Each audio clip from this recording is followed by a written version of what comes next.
Pokemon facts are kinda lame. You've probably heard hundreds. Dodrio can learn Fly. There's a 14% chance for a shiny egg in Pokemon Crystal.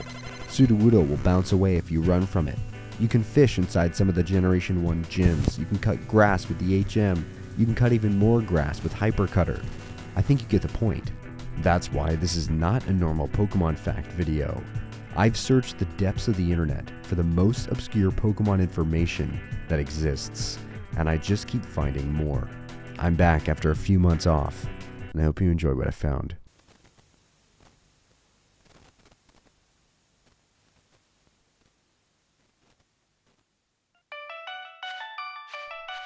A few videos back, I talked about Clefairy's theme song that plays during its dance under the moonlight in the Johto games, and how it was referenced in Pokemon Legends Arceus, and many of the other main series games.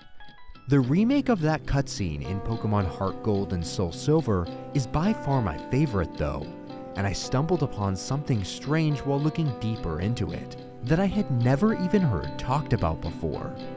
So basically when Mount Moon Square hits 8 PM on a Monday night, there will be Clefairy gathered around this little pond, with the moon now shining brightly into it. When you walk up to them, they will dance around and then run away, leaving a moonstone behind. But there's a hidden mechanic that happens during this cutscene that puzzled me. After the Clefairy leave this pond, it's actually not the same that it used to be. The Clefairy's dancing here for some reason caused the Pokemon that spawn inside this water to change slightly. When surfing, instead of 40% Magikarp and 60% Poliwag, it changes to 100% Poliwag. And when fishing with a Super Rod, the spawn rate of Magikarp is changed to spawn all the way to level 40, when previously during the daytime, the highest level Magikarp you could find here is level 20. The two weaker fishing rods would normally fish up 90 to 100% Magikarp, but when the Clefairy's dance here, it changes to 90 to 100% Poliwag. Even though this doesn't have much of an effect on things, I still find it incredibly cool. In Pokemon Diamond and Pearl and most Pokemon games, you can use walkthrough walls cheats to access certain areas ahead of the time in the story, but Game Freak did actively try to halt any kind of progress like this. One failsafe can be found in Conolave City. If the player somehow finds a way to cheat themselves across the water of Route 218 without actually obtaining the HM Surf like normal, there will be trainers set up, battling in the overworld and blocking the way to the gate. And it's interesting that the NPCs are only able to be seen if you cheat, given that there's no way to actually get to this side early. But if you're going to attempt to glitch over some water, you're going to need some running shoes that have also hacked the system. Why walk on water when you can run on water with the Vessi Stormburst? The Vessi Stormburst are 100% waterproof, made from Dymatex that keeps your feet warm in cold weather, but are knitted so your feet can breathe. Do a little dance, yeah. Just a little dance, yes, slay, king, slay. The Stormburst are designed to take the best parts of boots and build them into a sneaker. Everything boots aren't, the Vessi Stormbursts are. Lighter, warmer, comfy, waterproof. Slip it on like a sock. You can wear it every day. You don't gotta worry about the weather, you just need your Vessis. Check out the colors and pick up a pair of the Stormburst from vessi.com/blueboyfin. Or use my code blueboyfin for 15% off your entire order. Thank you Vessi for sponsoring this part of the video.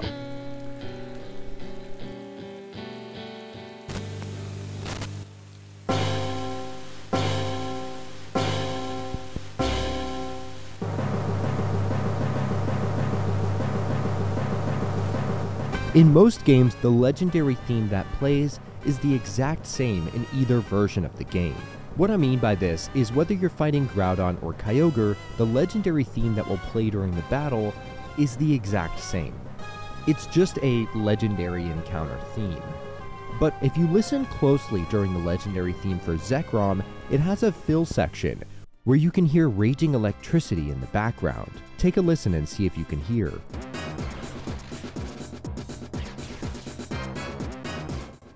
In Reshiram's theme, however, during the same song and the same fill, instead of electricity, you hear raging fire.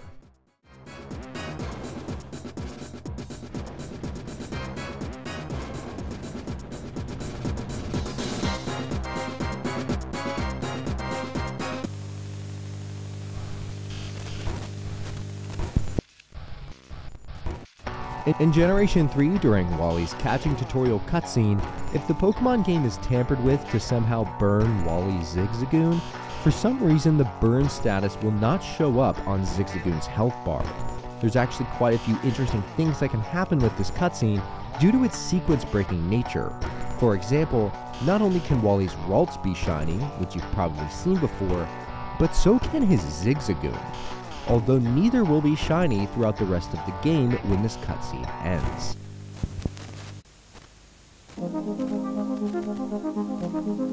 In Pokemon Diamond and Pearl, after you defeat the first gym leader, there's an encounter cutscene with Barry that you're forced to go through if you try to continue the story by heading back towards Jubilife City.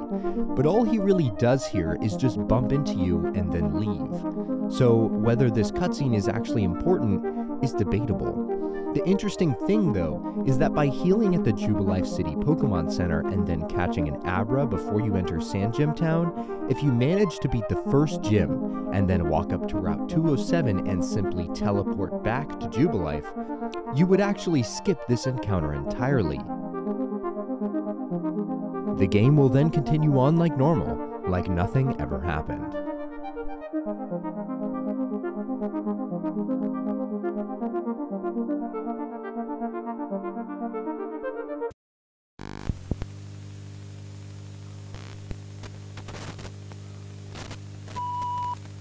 In the very beginning of Pokemon Ruby, Sapphire, and Emerald, you're thrown into a battle when you select your starter. Naturally, Game Freak wanted you to be able to win this first battle, so they added in some strange mechanics regarding the enemy AI, either a Poochyena in Ruby and Sapphire or a Zigzagoon in Emerald. The question is, whether or not it's possible to lose this battle. If you purposely use non-damaging moves until you're low health, the Zigzagoon will actually just flee from you. I had never seen this before until I tried it. What's weird is that because Pokemon can't usually flee unless you catch them in the Safari Zone, the way that Zigzagoon flees is kind of strange, because it will flee after you use your last move of the battle. I wanted to see if I could get a critical hit and lose this battle to see what actually happens. So I replayed the sequence about 20 times, and I was finally able to get a high roll tackle on me in perfect range for me to die. All the normal text saying that you white it out will still occur, but as soon as you exit the battle, the cutscene with Professor Birch will just continue like normal, even though it said I white it out.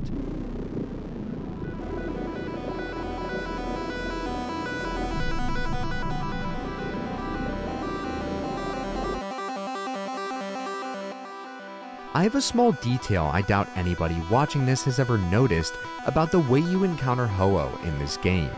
Ho-Oh is considered by Pokemon lore to be the guardian of the skies. Rainbows are known to shine from its wings, and it's the classic mystical firebird creature, and that's why it's so cool.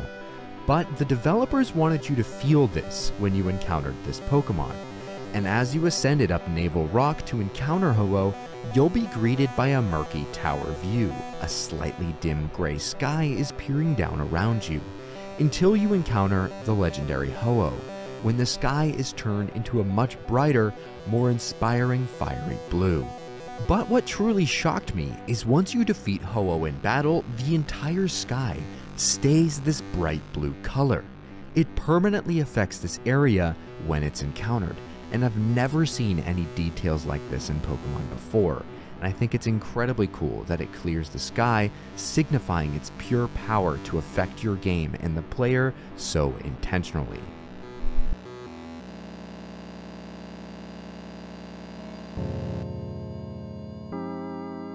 If I were to ask you what generation the move Waterfall was introduced, what would you say? I think many would come to the answer of Generation 2, but I think it's slightly less known that the move Waterfall was actually present in the games since the moment Pokemon was released with Red and Blue.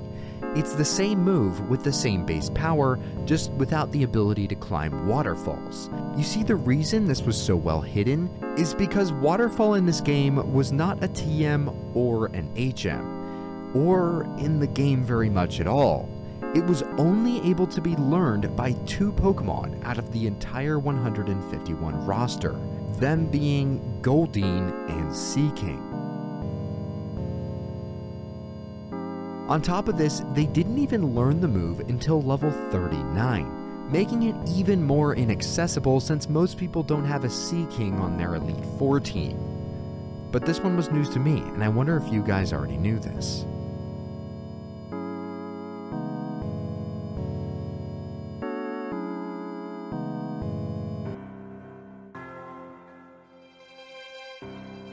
So one of my favorite motifs in early Pokemon is hiding world-building elements in the environments, leaving it up to the patience of the player to discover them. A great example of this is the hidden Wailord of Marine Tube in Black and White 2, that only appears for 2 hours out of the day, between 3 and 5 p.m. You'll even earn a medal for seeing this Wailord. But there's an even lesser known secret that you can find on Driftfield Drawbridge in Driftfield City. If you go to the Driftfield Drawbridge and just stand still and wait for a little while, you'll actually start to hear something. You can hear the sounds of planes and helicopters flying by.